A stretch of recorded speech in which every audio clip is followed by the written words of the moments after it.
स्वामी रामभद्राचार्य जी हमारे साथ जुड़े हैं। महाराज जी, मैं सुदर्शन परिवार की तरफ से आपका बहुत बहुत स्वागत करता हूं। मैं आपको बहुत बहुत धन्यवाद ज्ञापित करता हूं। आज इस कठिन घड़ी में जब पूरी दुनिया इस कार्यक्रम को देख रही है और समस्या में है, तो शास्त्रों में ऐसे महामारियों का कैसे उल्लेख हुआ है? शास्त्रों में महामारियों का उल्लेख तो है। हाँ। महामारी महेशानी और दुर्गा सप्तशती में भी रोगान शेषान अपहर्ष तुष्टा रुष्टा तु कामान सकलान अभीष्टान त्वामाश्रितानाम न भयम नराणाम त्वामाश्रिता प्रयांति। वर्णन तो महामारियों का है और उसमें समाधान भी है कि महामारी के समय भगवान का स्मरण करना चाहिए। आध्यात्मिक चिंतन से महामारी शीघ्र समाप्त हो जाती है। हाँ। पर इस बार भारत में कुछ ऐसा हो गया कि कोरोना का संक्रमण थोड़ा गंभीर हो चुका है। पर हमें इससे डरने की कोई आवश्यकता नहीं। हाँ। हमारे यशस्वी प्रधानमंत्री भी बहुत अच्छा कर रहे हैं। हाँ। और हम लोग भी भगवान का चिंतन कर रहे हैं। निश्चित रूप से इस समस्या से हम अपने को निकाल लेंगे। हाँ। और इस युद्ध में हम विजयी होंगे। जब आप कह रहे हैं कि शास्त्रों में पूजा पाठ कहा गया, तो इसका मतलब ये उसमें अपेक्षित है कि उन दिनों वे उपवास रखते होंगे। जो क्वारंटाइन जिसको कहा गया है, ये उस पूजा पद्धति में आता होगा। पूजा पद्धति में सब कुछ आता है। जितने भी जीव के संकट होते हैं सब, पर पूजा पद्धति का अर्थ होता है भगवान का स्मरण। हाँ। उपवास करना या व्रत करना है कोई बहुत बड़ी बात है। भगवान का स्मरण करना चाहिए। इसीलिए आपने देखा होगा सुंदर कांड में जब हनुमान जी सीता जी की विपत्ति का वर्णन करते हैं तो भगवान राम प्रश्न करते हैं कि सीता जी को कैसे कष्ट हुआ। तो वो कहते हैं, कह हनुमंत विपत्ति प्रभु सोई, जब तब सुमिरन भजन न होई। जब भगवान का स्मरण न हो तब विपत्ति आती है। इसलिए इसमें भगवान का स्मरण निश्चित रूप से करना चाहिए और सोशल डिस्टेंसिंग रखनी चाहिए। दूरी का वर्णन तो शास्त्रों पहले से है कि हम एक दूसरे से दूर रहें और हमारी सोशल डिस्टेंसिंग हो और हम भगवान का स्मरण करते रहें। जब हम भगवान का स्मरण करेंगे जगत का अपने आप विस्मरण हो जाएगा और कोरोना महामारी से हम बच जाएंगे। आप जुड़े हैं तो हम ये भी पूछना चाहेंगे कि जो भारतीय संत वाङ्मय है, जिसके आपने सैकड़ों ग्रंथ लिखे हैं, दुनिया भर में इसके कई समर्थक और अनुयायी रहे हैं। नेल्सन मंडेला, जिनको दक्षिण अफ्रीका में गांधी कहा जाता है, उन्होंने भी अपने जीवन चरित्र के पहले पन्ने पर कहा है कि मेरे जीवन पर भारतीय संत वाङ्मय का बहुत बड़ा प्रभाव है। ये प्रभाव भारत के जनमानस में क्यों कम हो रहा है? नहीं, मुझे तो नहीं लगता कम हो रहा है। पहले कम हो रहा था, अब तो बहुत ज्यादा हो रहा है। हाँ। और आज की युवा पद्धति तो बहुत ही अनुसरण कर रही है, लोगों को भ्रम है। हाँ। मुझे लगता है कि 130 करोड़ भारतीय जनसंख्या में यदि मैं अनुपाततः कहूं तो 99% लोग इस समय भारत की आध्यात्मिकता के प्रति आकर्षित हो रहे हैं। नहीं, इसमें कोई संदेह नहीं जो आप कह रहे हैं। मैं ये कह रहा हूं कि इस एसएमएस के युग में, ईमेल के युग में, शॉर्ट मैसेजिंग के युग में, व्हाट्सएप के युग में बड़े बड़े ग्रंथ पढ़ने के दिशा में समाज उतना आकर्षित नहीं है। ऐसा है कि उन ग्रंथों को हम लोग संक्षिप्त भी तो कर रहे हैं। हाँ। पेन ड्राइव पर हो रहा है, व्हाट्सएप पर हमारे वक्तव्य आ रहे हैं, यूट्यूब पर आ रहे हैं, इससे लोग बहुत पढ़ रहे हैं। यही हम चाह रहे हैं, यही चाह रहे हैं कि आज की बोली भाषा में उनको समझाया जाए। बहुत पढ़ रहे हैं लोग। मैं तो निरंतर प्रयत्न कर रहा हूं और आप लोगों के सहयोग से, भारत माता के प्रसाद से और परमेश्वर की कृपा से मेरे वक्तव्य से लगभग 99% युवक युवती और पढ़े लिखे लोग बहुत प्रभावित हो रहे हैं। अब सब लोग फिल्मी गीतों और शेर शायरी से ऊब चुके हैं। हाँ। सबको अध्यात्म की खुराक चाहिए और भारतीय संस्कृत की खुराक चाहिए।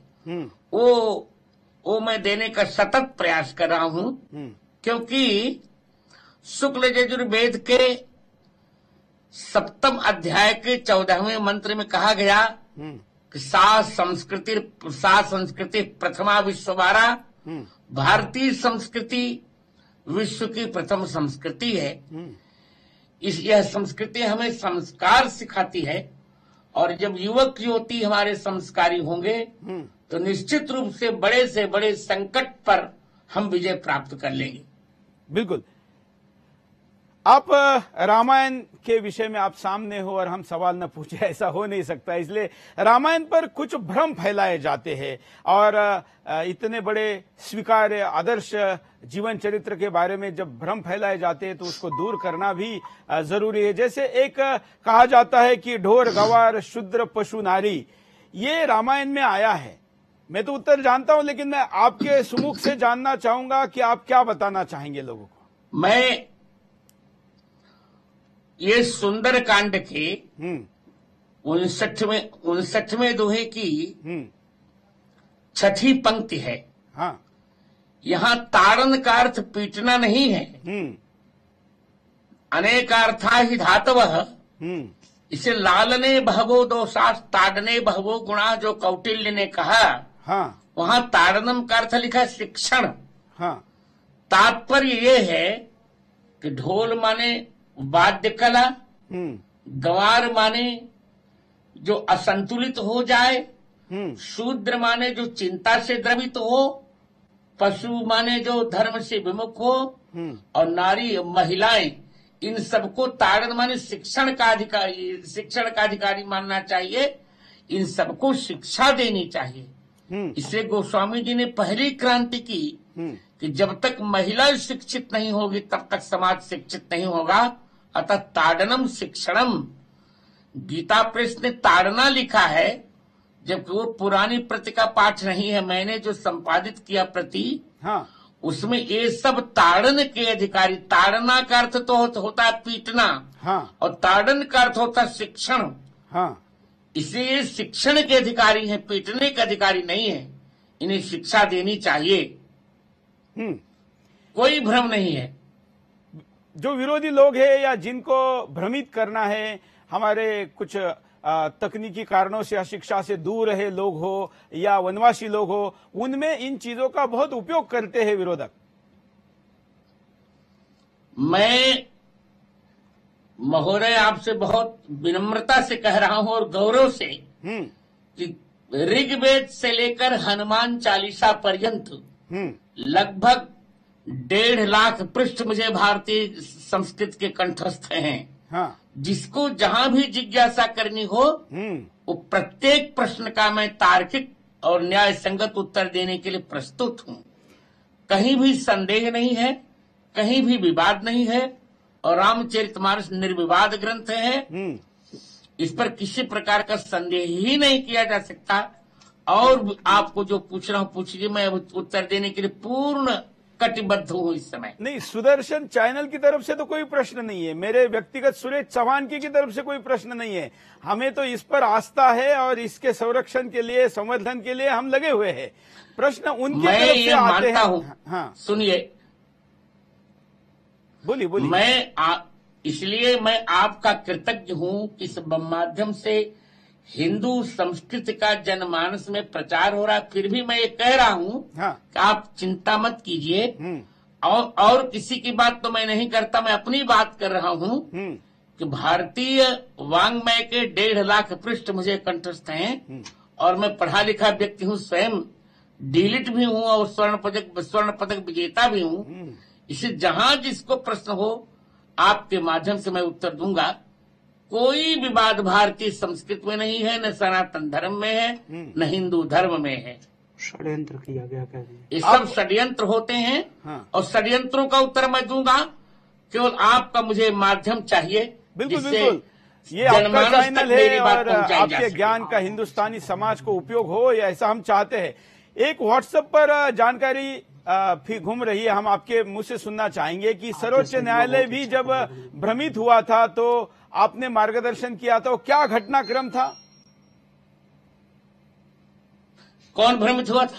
सर्वोच्च न्यायालय को भी रामायण के संबंध में मार्गदर्शन चाहिए था। हाँ जी जी जी। हाँ, वो हम आपसे सुनना चाहते सर, अच्छा मुझसे सुनना चाहते हैं? हाँ। सर्वोच्च न्यायालय को यह जिज्ञासा थी कि श्री राम जी के जन्म का वेद में कहाँ प्रमाण है। तब मैंने माननीय उच्च न्यायालय को भी यह उत्तर दिया था और वही उत्तर सर्वोच्च न्यायालय को भी दिया था कि अथर्ववेद के 31वें अनुवाद के द्वितीय मंत्र में स्पष्ट वर्णन है, अष्टाचक्रा नवद्वारा देवानाम पूरयोध्या यस्याम हिरणमया कोशा स्वर्गो ज्योतिरावृतम, अर्थात अष्टचक्रों वाली 9 द्वार वाली वह देवताओं की पूरी अयोध्या है जिसमें हिरणमय कोषाकार का मंदिर है। उसी में महाराज दशरथ के मंदिर अर्थात भवन में स्वर्ग से ज्योतिष पुंज भगवान राम का प्राकट्य हुआ, ये वेद का वर्णन है और वेद में संपूर्ण राम कथा क्रमबद्ध कही गई है। इस पर मेरे बहुत वक्तव्य हो चुके हैं। बिल्कुल। और मेरे उत्तर से सर्वोच्च न्यायालय बहुत प्रसन्न हुआ। हाँ। और उसी उत्तर के आधार पर उन्होंने निर्णय भी हमारे अनुकूल दिया।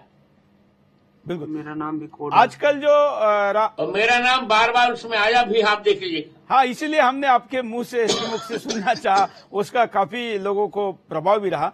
आजकल रामायण टीवी के द्वारा आ रही है, उसको कैसे देखना चाहिए? एक तो सामान्यतः टीवी पर देख रहे हैं, जो संवाद वहां हो रहे हैं उससे अपने अपने आकलन के दृष्टिकोण से हर व्यक्ति उसका आकलन करता है, लेकिन आप जैसे उसके पूर्ण जानकार और अधिकारी व्यक्ति उसको देखने का नजरिया अगर हिंदुस्तान को दे तो क्या होगा? रामायण जी को श्रद्धा और आस्था के साथ देखना चाहिए। ये तो जब पहले आई थी तब भी मैं उसका साक्षी था, मेरे ही समय में आई और भिन्न भिन्न प्रसंगों पर रामानंद सागर ने मुझसे भी चर्चा की थी। एक ऐसा प्रकरण था जिस पर मैंने उन्हें मना किया था तो नहीं माने, तो दूसरा भाग उनका प्रसिद्ध नहीं हो पाया। मैंने कहा था कि सीता वनवास प्रकरण विवादित है, सीता जी का वनवास नहीं हुआ था, एक गुणाढ़ ने भ्रम फैलाया, इसको मत दिखाओ। हाँ। तो उन्होंने भी काल्पनिक कहा है कि और उन्होंने भी उसको काल्पनिक कहा भी। तो इसलिए मैं यही कहने जा रहा हूँ कि राम टीवी सीरियल पर जो रामायण आ रही हैं उनको श्रद्धा और आस्था से देखा जाए। जो भी पटकथा लिखी गई, जो भी संवाद लिखे गए, वो सब हम लोगों की सम्मत से लिखे गए, अतः इस पर किसी प्रकार का व्यर्थ का कुतर्क नहीं करना चाहिए। कुछ लोग इसमें बाली के वध को युवा पीढ़ी को तो रामायण जी, कुछ लोग बाली के वध को लेकर प्रभु रामचंद्र जी इतने सामर्थ्यशाली, उन्होंने पीछे से वार क्यों किया, ऐसा प्रश्न उठाते हैं। मैं इसका उत्तर दे रहा हूं और मेरा स्वर आप तक पहुंच रहा है ना? हाँ हाँ, आप लाइव है। अच्छा, उत्तर दे रहा हूं मैं। वास्तव में बाली का वध रामचंद्र जी ने पीछे से किया ही नहीं था, ये भ्रम है। हाँ। रामचंद्र जी का वाली से युद्ध हुआ था और घनघोर युद्ध हुआ था। इसलिए वाल्मीकि रामायण के बालकांड के प्रथम सर्ग के 70वें श्लोक में लिखा गया, ततः सुग्रीव वचनात् हत्वा बालिन माहवे। आहवे माने युद्ध है। सुग्रीव के वचन के अनुसार राम जी का बाली से घोर युद्ध हुआ और उस घोर युद्ध में भगवान राम ने बाली से कहा था कि काका तुम जितने प्रहार कर सको कर लो, इसके पश्चात एक ही प्रहार मैं करूंगा। तो बाली ने भगवान राम पर बड़े बड़े वृक्ष फेंके, बड़ी बड़ी शिलाएं फेंकी और जब कह दिया कि मेरे पास कोई प्रहार की सामग्री नहीं बची है, तब हाँ। भगवान राम ने बाली को एक बाण से मारा था। हाँ। इसका उदाहरण मैं बता रहा हूं आपको। हाँ। वाल्मीकि रामायण किष्किंधा कांड, सर्ग संख्या 18, श्लोक संख्या 12। क्षिप्तान वृक्षान समाविध्य विपुलाश्च तथा शिलाः, पश्चात वज्रमयैर्बाणैर् वज्रेणेव निपातितः। भगवान राम ने एक ही बाण में बाली को मारा। मुझे आश्चर्य है कैसे लोग पीछे से कहते हैं परा विकल महि सर के लागे, पुनः उठ बैठ देख प्रभु आगे। राम जी आगे हैं, सामने से युद्ध हो रहा है। वहां मारे मोह व्याध की नाई का अर्थ नहीं कि छिप के मारा, व्याध का अर्थ होता निर्दय। आपने मुझे निर्दयता से मारा, छिप कर मारा ये बाल ने नहीं कहा। यदि छिप के मारा ऐसा कहना होता तो मारो मोह बिटप की छाई कहते। हाँ। इसे ये हजारों वर्षों से भ्रम चला रहा है और वही रामायण सीरियल में वही दिखाया गया। ये अनुचित है। राम जी बाल के सामने थे, घोर युद्ध हुआ था और युद्ध में बाल को राम जी ने मारा। अंत में बाल ने कहा भी कि शराभितप्तेन विचेत सामया, बाण से पीड़ित हो करके विकृत मस्तिष्क से आपको जो मैंने कह दिया आप मुझे क्षमा कीजिए। इसे वहां लिखा हृदय प्रीति मुख वचन कठोरा, बोला चितई राम की ओरा। बिल्कुल। तो मेरा पहला पक्ष है हाँ। कि राम जी ने बाल को छिपकर नहीं मारा था। एक और ये भ्रम फैलाया जा रहा है। हाँ ठीक है। अब मैं एक और प्रश्न ये पूछना चाह रहा हूं कि प्रशांत भूषण नाम के सर्वोच्च न्यायालय में एक बड़े अधिवक्ता है, तथाकथित बड़े अधिवक्ता है, और उन्होंने जब रामायण सीरियल धारावाहिक जब टीवी पर शुरू होने की बात आई तो उन्होंने कहा कि यह जनता को अफीम देने जैसा है। तो ये लेफ्टिस्ट लोग जो ये कहते हैं कि अफीम है, धर्म अफीम है, इसको क्या जवाब देना चाहिए? इनको तो बस इनके लिए तो मैं यही कहूंगा कि राम जी के समय में भी तो रावण था ना निंदा करने वाले, तो रावण के वंशज लोग हैं। इनके लिए क्या कहूं? जिनके रही भावना जैसी, प्रभु मूर्त देखी तिन तैसी। बिल्कुल। लेकिन ये जो लेफ्टिस्ट विचार वाले हैं उन्होंने विदेश में तो इसका जो उल्लेख किया मुझे लगता है क्रिश्चियनिटी के लिए होगा, उसका उल्लेख भारत के परिप्रेक्ष्य में नहीं होगा। जो ये देखिए सनातन धर्म पर हजारों आक्रमण हुए, पर सनातन धर्म का कुछ बिगड़ा नहीं। बुद्ध ने क्या कम किया, महावीर स्वामी ने कम, सबने जितना हो सका वेद के विरुद्ध सब कुछ किया, फिर भी वेद जैसे के तैसे हैं। इससे सनातन धर्मावलंबियों को चिंता नहीं करनी चाहिए, हिंदुओं को चिंता नहीं करनी चाहिए। हाँ, मैं संपूर्ण हिंदुओं को आश्वासन दे रहा हूं कि जिसको जहां भी प्रश्न करना हो वो मुझसे मुक्त भाव से प्रश्न करे, मैं प्रत्येक प्रश्न का उत्तर दूंगा। बिल्कुल। अब कई लोग जल्दी जल्दी पूछे। हाँ नहीं कोई बात नहीं, हम तो आपको बार बार, आप अभी उपलब्ध हो सकते हैं। जब हमको पता चला तो हमने कहा कि अब तो एक बार नहीं बार बार आएंगे। देखिए मैं हिंदू धर्म का एक आचार्य हूं। आचार्य प्रहरी होता है। हाँ। और प्रहरी का व्यक्तित्व एक पालतू कुत्ते जैसा होता है। जब जब संकट आता है तब तब पालतू कुत्ता भौंकता है। उसी प्रकार मैं हिंदू धर्म की रोटी खाता हूं। मैं परिव्राजक हूं। जब जब हिंदू धर्म पर संकट आए तब तब मुझे बुलाया जाए, मैं प्रत्येक प्रश्न का समाधान तार्किक रूप से करूंगा। नहीं, इसमें तो कोई संदेह नहीं, हम ये जानते हैं और इसलिए आज हमने दर्शकों के सामने आपको ये प्रश्न पूछ रहे हैं जिससे कि उनके मन के समाधान हो सके। एक और बात आती है कि वर्तमान स्थिति में जो लोग हैं वो भौतिकता के तरफ ज्यादा जा रहे हैं। हालांकि कोरोना ने उनको पुनः अपने मूल सिद्धांतों पे सोचने पे मजबूर किया है, लेकिन ये जो वर्तमान में स्थिति भारत में और विदेश में बनी है, इसके कारण पूरे विश्व में भारतीयता, भारतीय मान्यता, संस्कृति फैलाने का एक बहुत बड़ा मौका है। इसको आप एक बड़े धर्माचार्य होने के नाते कैसा देखते हैं? मैं तो प्रारंभ से इस प्रयास में हूं। कुछ वक्ताओं ने निर्णय लिया कि वे राम कथा कृष्ण कथा के माध्यम से भिन्न अपसंस्कृतियों का प्रचार करेंगे। और मैंने ये निर्णय लिया कि श्री राम कथा और श्री कृष्ण कथा के माध्यम से मैं विशुद्ध वैदिक हिंदू संस्कृति का प्रचार करूंगा, और उसमें मैं बहुत सफल भी हूँ। इससे मुझे चिंता नहीं करनी है और आप सबको भी चिंता नहीं करनी है। मैं पर्याप्त हूँ प्रत्येक प्रश्न के उत्तर के लिए। एकश चंद्रस्तमु हंति नच तारा शतान्यपि। इसलिए प्रत्येक युवक मेरा कहने का मतलब ये है कि अभी विश्व में, मेरा कहने का मतलब है कि अभी विश्व में जैसे योग दिवस शुरू हुआ तो दुनिया भर में योग शिक्षकों की बहुत मांग पड़ी, पूरे दुनिया में मांग रहे हैं। हमारे हर एम्बेसी वहां पर योग का कोर्स शुरू कर रही है, वहां योग शिक्षक लेके जा रही है। भारतीय संस्कृति का एक विभाग हर एम्बेसी में शुरू हुआ है, इंडियन कल्चर सेंटर उसमें उन्होंने कहा है।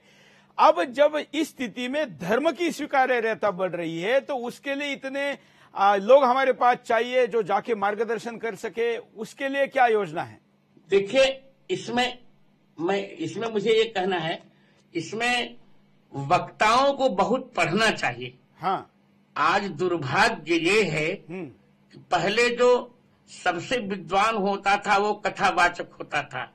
अब आज के समय में जो सबसे मूर्ख हो रहा है वह कथावाचक बन गया, क्योंकि कथा को लोगों ने व्यवसाय बना दिया। हाँ। जबकि कथा व्यवसाय नहीं है, ये तो हमारा साध्य है। इसी माध्यम से हम भारतीय संस्कृति की पूजा करते हैं। और मैं विश्वास करता हूँ कि मेरे विचारों से वक्ता सहमत हो जाएं तो पहले पढ़ें और पढ़कर फिर अपनी कथा प्रस्तुत करें, तो निश्चित रूप से धर्म को भी वही ख्याति मिलेगी जो योग को मिली है।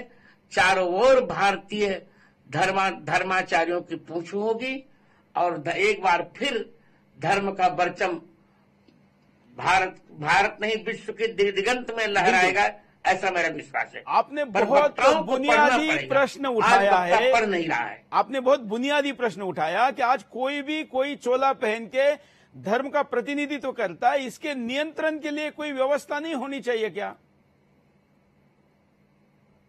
इसके नियंत्रण के लिए व्यवस्था होनी चाहिए। हाँ। अगले कुंभ में हम व्यवस्था करने के लिए विचार कर रहे हैं, पर करें क्या? आज कोई अनुशासन मानता ही नहीं।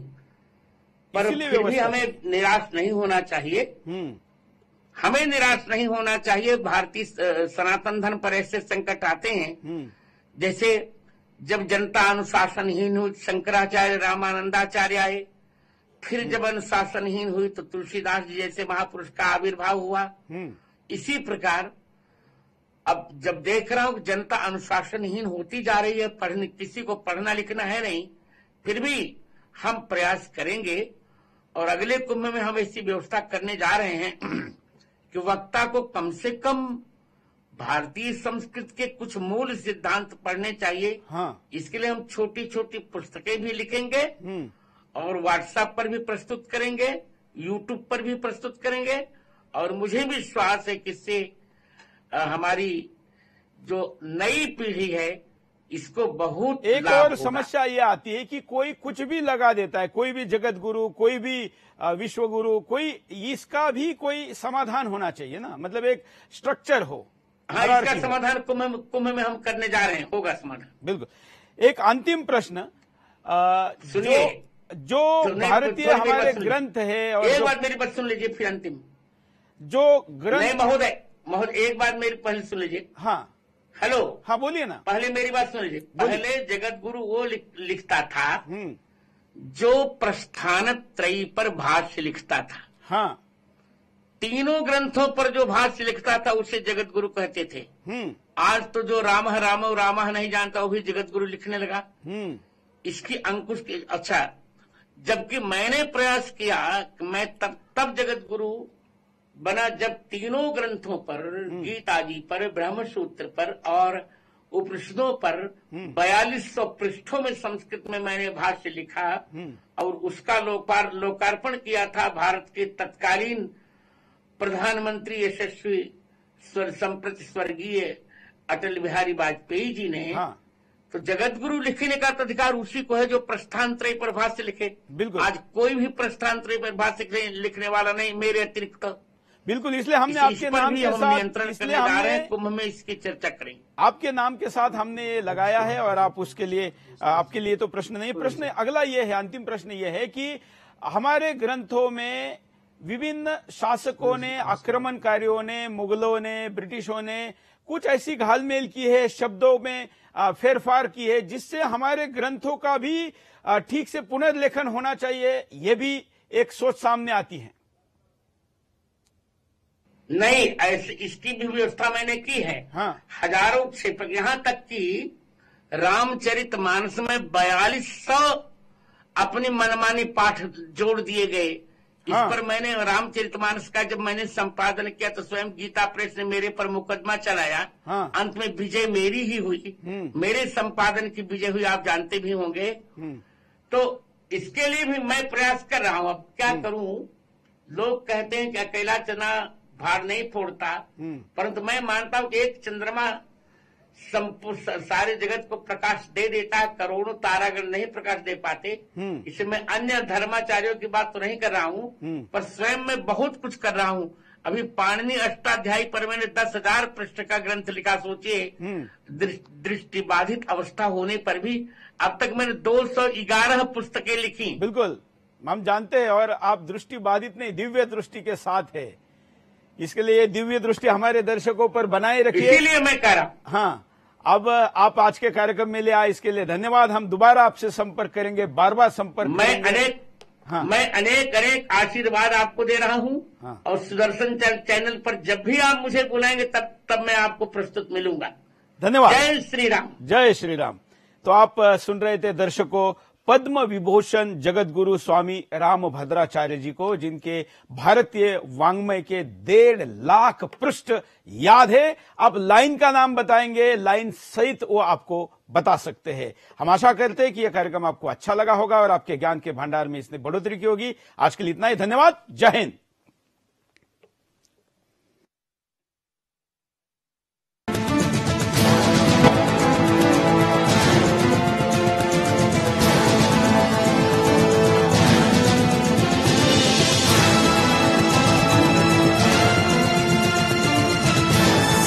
आप देख रहे हैं सुदर्शन न्यूज। जिसने पूरी दुनिया को तड़पाया, उसके पर्दाफाश का हमने बीड़ा उठाया। कोरोना पर चीन का कच्चा चिट्ठा हम खोलेंगे, खुलकर बोलेंगे। जानलेवा वायरस वाला किलर अब बच के जाएगा किधर? कोरोना पर चीन एक्सपोज, TV9 भारतवर्ष पर हर रोज। TV9 भारतवर्ष, अब तो देखना ही पड़ेगा। सब कुछ आजमाया और तब मैंने माना कि सिर्फ सच्ची सहेली ही है महिलाओं के उन मुश्किल दिनों की हर समस्या, जैसे कठिन दर्द, अनियमितता, खून की कमी, थकान व कमजोरी जैसी सभी प्रॉब्लम्स के लिए नंबर 1 औषधि एवं टॉनिक। मुझे कोरोना से कितना खतरा है? कोरोना से डरो ना, सीधे आरोग्य सेतु पर चले आओ ना। अगर आपके आसपास कोई कोरोना संक्रमित व्यक्ति है तो तुरंत ही आपको अलर्ट मिल जाएगा। नहीं है तो टेंशन मत करो ना, कोरोना का एक्यूरेट ट्रैकिंग करता है ये ऐप। ऊपर से हर राज्य के हेल्प डेस्क नंबर्स दिए गए हैं यहाँ पर। आप बस सोशल डिस्टेंसिंग मेंटेन करो और आरोग्य सेतु ऐप डाउनलोड करो ना। छोटा हो या बड़ा, हर फोन में होना चाहिए आरोग्य सेतु ऐप। सब कुछ आजमाया और तब मैंने माना कि सिर्फ सच्ची सहेली ही है महिलाओं के उन मुश्किल दिनों की हर समस्या, जैसे कठिन दर्द, अनियमितता, खून की कमी, थकान व कमजोरी जैसी सभी प्रॉब्लम्स के लिए नंबर 1 औषधि एवं टॉनिक। घातक वायरस की सबसे तेज इंटरनेशनल अपडेट्स दिखाते हैं। कोरोना पर सबसे भरोसेमंद, संतुलित और संपूर्ण खबर बताते हैं। सत्य और तथ्य के साथ खबर, प्रयोग की प्रामाणिकता पर मोहर। लॉकडाउन में कोरोना पर नॉन स्टॉप कवरेज जारी है। TV9 भारतवर्ष, अब तो देखना ही पड़ेगा।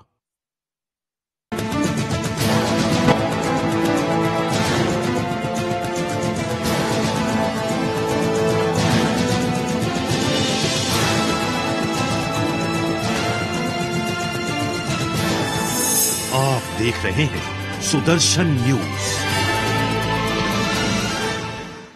नमस्कार, मैं हूं सुरेश चौहान की और आप हमारी विशेष प्रस्तुति देख रहे हैं जिसमें हम हिंदुस्तान के जाने माने लोगों के साथ सरकारों के जिम्मेवार मंत्रियों को आपके सामने ला रहे हैं। इस वक्त हमारे साथ जुड़ रहे उत्तर प्रदेश के उप मुख्यमंत्री केशव प्रसाद मौर्य जी। केशव जी, आपका स्वागत है इस विशेष कार्यक्रम में। नमस्कार, धन्यवाद। आप छिपने की कोशिश की, इससे और अधिक समस्या बढ़ी है। मैं यह मानता हूं कि अभी भी बड़ी संख्या ऐसी है जो छिपने की कोशिश कर रहे होंगे, वो यूपी के अंदर या देश के किसी अन्य राज्य के अंदर। लेकिन अगर जो भी समझने वाले लोग हैं, जो व्हाट्सएप की दुनिया से बाहर आकर के टेलीविजन देख रहे हैं, अखबार पढ़ रहे हैं, दुनिया की सच्चाई को जान और समझ रहे हैं, तो उनको यह बताने की आवश्यकता है कि यह संक्रमण किसी को भी चपेट में ले सकता है, किसी समय चपेट में ले सकता है। हमें देश के अंदर इस प्रकार की घटना को कैसे रोका जाए, इसमें पूरे हिंदुस्तान को एकजुट होकर के लड़ाई लड़नी। जी बिल्कुल, आपने बहुत अच्छा काम किया कम्युनिटी किचन का आपके मंत्रालय ने, और उसका परिणाम भी तुरंत देखने को मिला। लेकिन अभी भी क्या आपको लगता है कि एनजीओ को या समाज के अन्य हिस्से को इसमें उतार कर ये काम और आगे बढ़ाना चाहिए? देखिए, जब तक ये लॉकडाउन 2 जो शुरू हुआ है वो 3 मई तक के लिए हुआ है। अब 3 मई तक जो शुरू हुआ है, कल भारत सरकार की कुछ गाइडलाइन आई है। उस गाइडलाइन के अनुसार कुछ छूट दी गई है, जिसमें हमें शारीरिक दूरी, कई बार लोग सामाजिक दूरी का जो नहीं समझते, नहीं समझ पाते, शारीरिक दूरी का पालन करते हुए हमें हर हालत में संक्रमण को फैलने से रोकना भी है, और जो जरूरी गतिविधियां हैं जिसके कारण संक्रमण फैलने की कोई आशंका नहीं बचती है